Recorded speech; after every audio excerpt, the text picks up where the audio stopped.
আসসালামু আলাইকুম বন্ধুরা, আপনারা সবাই কেমন আছেন? আশা করছি আপনারা সবাই অনেক অনেক বেশি ভালো আছেন এবং আমিও আল্লাহর রহমতে কিন্তু বেশ ভালো আছি। তো আজকে আমরা কথা বলবো একটা গেমিং স্মার্টফোনকে নিয়ে, যার নাম Asus ROG 8।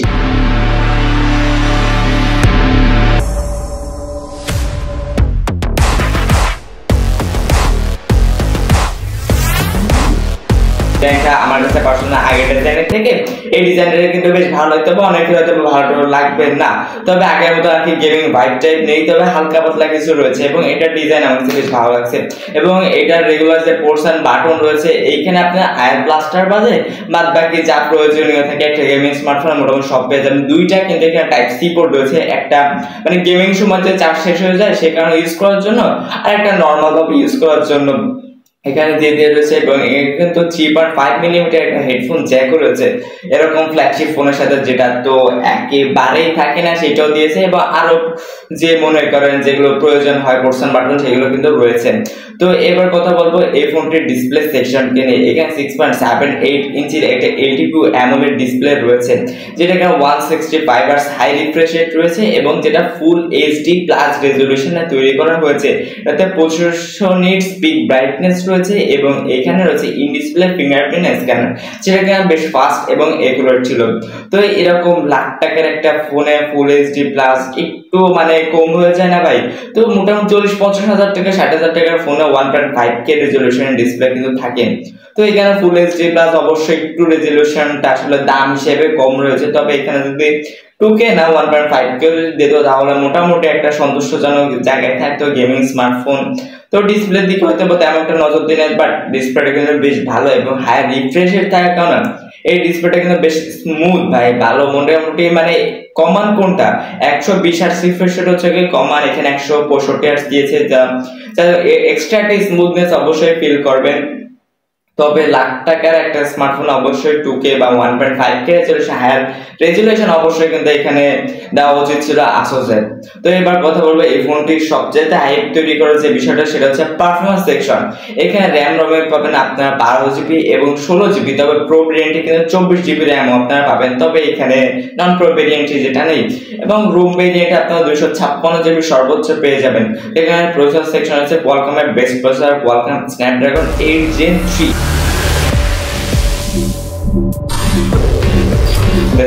তো এটার পারফরমেন্স নিয়ে তো ভাই কোনো কথাই নেই, একেবারে টপ নচ লেভেলের একটা পারফরমেন্স দিচ্ছে এবং কিন্তু গেমিং ট্রিগারও পেয়ে যাবেন।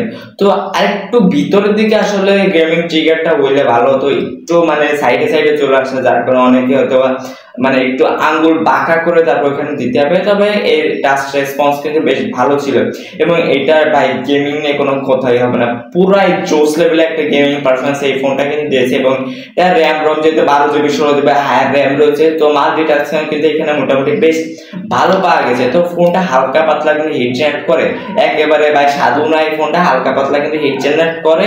তো মোটামুটি গেমিং ফোন আসলে হার্ড গেমিং করলে তো সব ফোনে মোটামুটি হালকা পাতলা হিট জেনারেট করতে হবে, সেটা কিন্তু হিটিং ইস্যুর পর্যায়ে কিন্তু যায় না।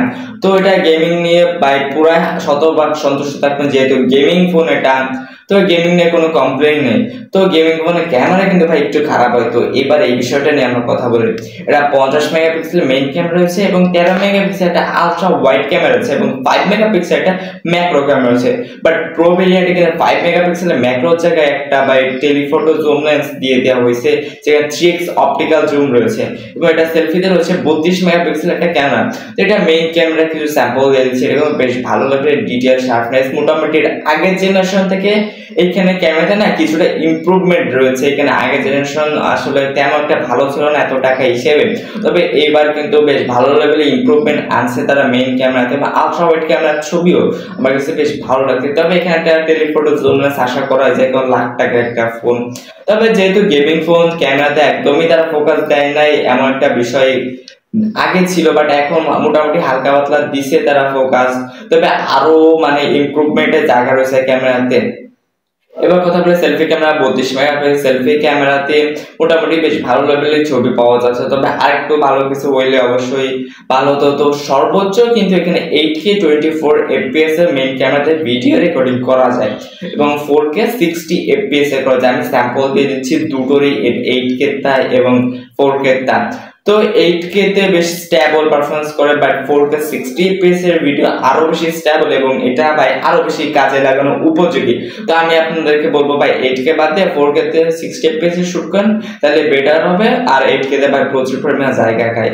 তবে ভাই সেলফি ক্যামেরাতে কিন্তু ভাই 1080p 30 fps ম্যাক্স ভাই। ভাই একটা অল্প 20-30 হাজার টাকার ফোনে ভাই 2K সাপোর্ট থাকে, 60 fps থাকে, তবে এখানে 1080p 30 fps ম্যাক্স। যেহেতু গেমিং ফোন ক্যামেরাতে তেমন একটা তারা কোনো মানে ফোকাসই দেয় নাই বলতে গেলে, এমন একটা বিষয়। তো এখানে 5500 mAh এর একটা ব্যাটারি পাবেন এবং 65 ওয়াটের একটা বড় চার্জার পাবেন। তো আগের ভেরিয়েন্ট মানে আগে যে 7 সিরিজ ছিল 6 সিরিজ সেখানে মানে 6000 mAh এর ব্যাটারি ছিল, যেখানে 500 mAh কমে গেছে, বাট ব্যাটারি ব্যাকআপ কিন্তু ভাই বেশ দুর্দান্ত লেগেছিল। একদিন অনায়াসে আপনি পার করতে পারেন, একদিন প্লাস প্লাস হয়ে যায়। এবং গেমিং ফোন যদি একটু হার্ড ইউজ করলে মোটামুটি একদিন কিন্তু আপনাদের চলে যাবে। তো এটার ব্যাটারি ব্যাকআপ নিয়ে শতভাগ সন্তুষ্ট থাকার মতো একটা বিষয় ছিল এবং এটা 65 ওয়াটের চার্জার দিয়ে বেশ দ্রুত কিন্তু এটা চার্জ করা হতো। তো এটাই ছিল আমাদের Asus ROG 8 এই ফোনটা ফুল রিভিউ। এটা কিন্তু যারা আসলে গেমিং ফোন 4 লাখ টাকার দিয়ে একটা গেমিং স্মার্টফোন চান তারাই ভাই এইগুলো নেন ভাই। বেশ দুর্দান্ত ছিল গেমিং পারফরম্যান্সটা। তো অন্যান্য থেকে হালকা পাতলা কম থাকলেও যদি আপনার ফোকাসটা এমন হয়ে থাকে যে আমার কোনো কিছু দরকার জাস্ট মোটামুটি বেশ ভালোভাবে গেমিং পারফরম্যান্স লাগবে আর আমার গেমিং ভাইব লাগবে, গেমিং ট্রিগার আর কি গেমিং এর জন্য যেগুলো আর কি আপনার প্রয়োজন হয়, তাহলে ভাই এইগুলো ভাই সবকিছুই রয়েছে স্মার্টফোন ভাই।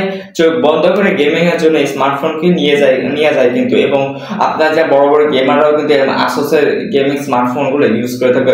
তো এটা ছিল Asus ROG 8 এই ফোনটা ফুল রিভিউ। কেমন লাগছে অবশ্যই আপনারা বলবেন কমেন্ট বক্সে এবং লাইক কমেন্ট শেয়ার করবেন এবং ভাই চ্যানেলটা ব্র্যাক একটু সাবস্ক্রাইব করে দেবেন। সাবস্ক্রাইব করে গেলে আমরা বেশি মোটিভেট হই এবং আপনার জন্য কেমন এবং দুর্দান্ত কিছু ফোন নিয়ে আপনার সামনে আবারও হাজির হব।